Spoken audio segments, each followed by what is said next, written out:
গ্রামে যারা আছেন কম বেশি সবাই এই ফলটাকে চেনেন। এটা আমরা গ্রাম্য ভাষায় বলি ডেওয়া। কে কোন এলাকায় কি বলে আসলে আমি জানি না। আমাদের গ্রামে যেহেতু এটাকে ডেওয়া বলে, কিন্তু খেতে খুবই সুস্বাদু ফল। ভিতরে অনেক বিচি থাকে আর এটা হচ্ছে তেরেং বেরেং একটা ফল।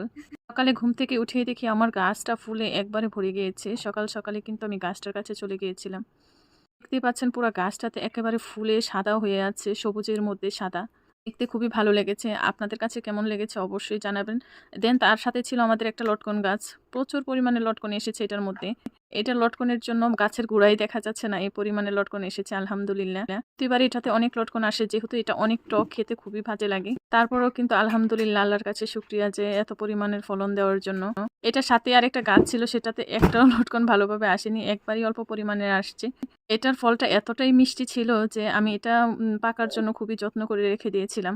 আমার সবকিছু গাছপালা দেখা সকালবেলা সবকিছু শেষ করেই চলে এসেছি। অর্ককে পড়ার টেবিলে বসানোর জন্য বসিয়ে দিয়েছি। পড়তে বসিয়ে দেওয়ার পরে হচ্ছে তার অনেক বায়না থাকে যে এটা হয় নাই, ওইটা হয় নাই। বহুত বায়নার পরে সবকিছু শেষ করার পরে কিন্তু আমরা বেরিয়ে গেলাম। তো আজকে ছুটির দিন ছিল, সেক্ষেত্রে হচ্ছে আমি বাবার বাড়িতে যাব। আর বাবার বাড়িতে যেতে কিন্তু আমাদের একটা চক, যেটাকে গ্রাম্য ভাষায় বলে, বা ক্ষেত, এই ক্ষেতের মাঝখান দিয়ে কিন্তু আমাদের যাতায়াত করতে হয়। সামনেই খুব সুন্দর একটা রাস্তা, আর রাস্তা দিয়ে কিন্তু আমরা যেতে যেতে একটা খুবই সুন্দর একটা জঙ্গল পড়ে, আর হচ্ছে দুই পাশে নদী, দুই পাশে ঝোপঝাড়, সবকিছু মিলিয়ে কিন্তু আলহামদুলিল্লাহ খুবই ভালো ছিল সকালটা।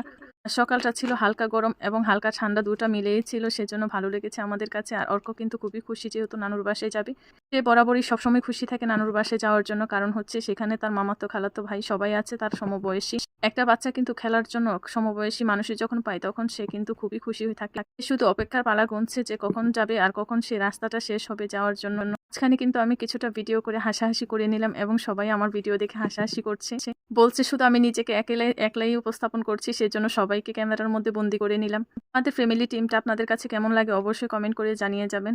পাশের মনোরম এবং শান্তি পরিবেশটা নিয়ে কিন্তু সকালবেলার দৃশ্যটা শেষ করলাম। সবাই ভালো থাকবেন, সুস্থ থাকবেন।